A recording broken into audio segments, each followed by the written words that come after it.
গতকাল শেখ হাসিনার বিরুদ্ধে রায়ের দিন ধানমন্ডি ৩২ নম্বর ভাঙার চেষ্টার বিরুদ্ধে খুব ছোট একটা ভিডিও করেছিলাম তাড়াহুড়োর মধ্যে।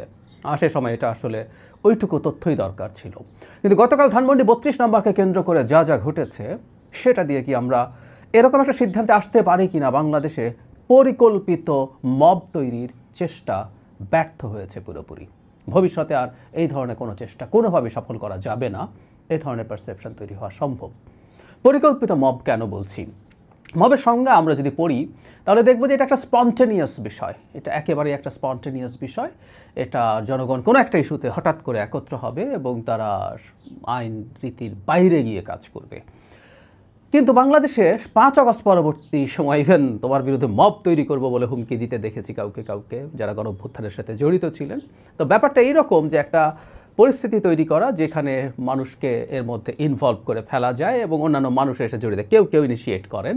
সো এই ব্যাপারটা এরকম, এবং কারো যদি কিছু ইনফ্লুয়েন্স থাকে তারাও লোকজনকে আহ্বান জানাতে থাকেন। গতকাল ৩২ নম্বরের ঘটনাটা সরকার খুব ভালো হ্যান্ডেল করেছে বলে আমি মনে করি না। কেন? প্রথম সমস্যাটার কথা বলি। সকাল থেকে আমরা ফেসবুকে দেখছি যে বুলডোজার রেডি করা হচ্ছে ৩২ নম্বর ভাঙার জন্য, বেশ দূর থেকে এগুলো নিয়ে আসা হচ্ছে, অনেকে এগুলোর আপডেট দিচ্ছিলেন। সরকারের উচিত ছিল সেই জায়গায় সেগুলোকে বন্ধ করে দেয়া এবং ৩২ নম্বরের আশপাশে জমায়েত হতে শুরু থেকেই বাধা দেয়া, কিন্তু সেটা করা হলো না। বুলডোজারগুলো কাছাকাছি চলে আসলো, জনগণ আসলো, পরবর্তীতে তাদের ওপরে লজিকলি বলবো বল প্রয়োগ করা হয়েছে। বেআইনি কাজ কেউ করতে যাবেন, রাষ্ট্রীয় বাহিনী বল প্রয়োগ করবেন, এটা হতে পারে না। কেউ কেউ আহত হয়েছে, এটা দুর্ভাগ্যজনক, এবং আইনশৃঙ্খলা রক্ষাকারী বাহিনীর সদস্যরা আহত হয়েছেন। কিন্তু আইনশৃঙ্খলা রক্ষাকারী বাহিনীর প্রতি তেড়ে ফুঁড়ে যাচ্ছেন অনেকে, এর চেয়ে হাস্যকর কিছু আসলে আর হতে পারে না।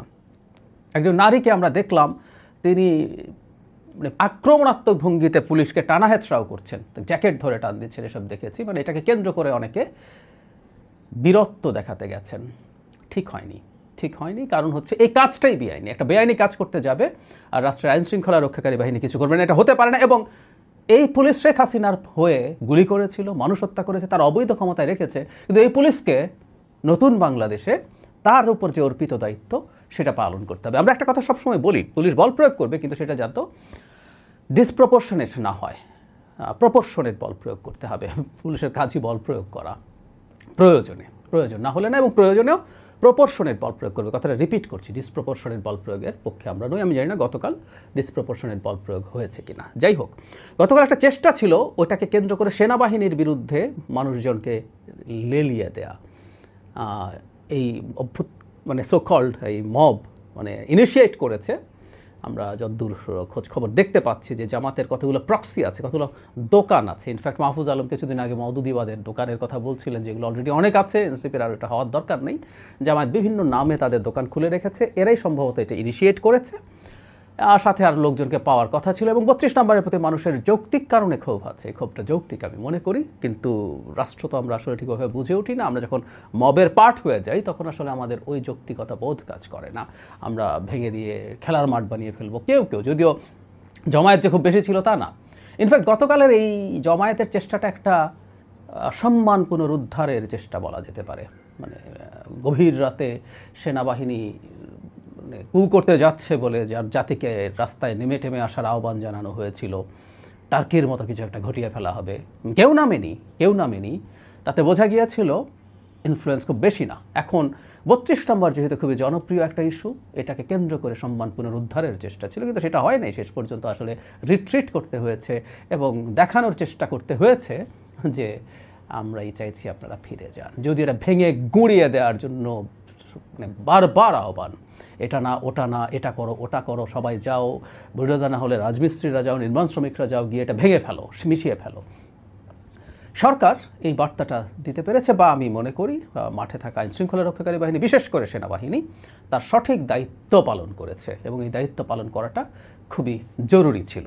এর মাধ্যমে একটা বার্তা আশা করি এদের হাতে যাবে যে আসলে আর হবে না। ৩২ নম্বরের মতো সবচেয়ে জনপ্রিয় যে ইস্যুটা ভাঙার ক্ষেত্রে, সেটা দিয়ে যখন মোবিলাইজ করা গেল না, ব্যর্থ হতে হলো। গতবারও আসলে ভেঙেছে সরকারের রিল্যাক্টেন্সের কারণে, সরকার সেবার সেটা করেনি। আমি প্রায় বলছি যে একটা সরকার কিন্তু সরকারকে আইন মেনে চলতে হবে। সরকার বেআইনি কাজ করতে দিতে পারে না, এটা অ্যালাউ করা যায় না।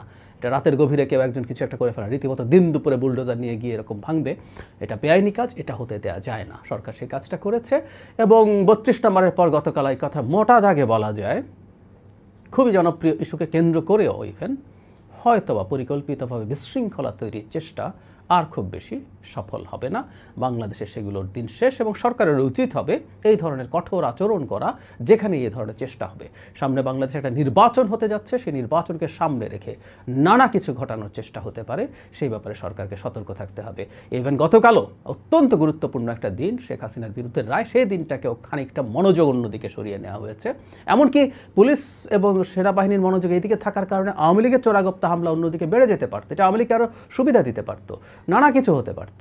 সো এই ধরনের চেষ্টা আমরা আমাদের দিক থেকে সামাজিকভাবে এটার বিরুদ্ধে দাঁড়াবো, আর সরকার তার প্রশাসনিক ব্যবস্থা নিয়ে তো থাকবেই, এটা আমরা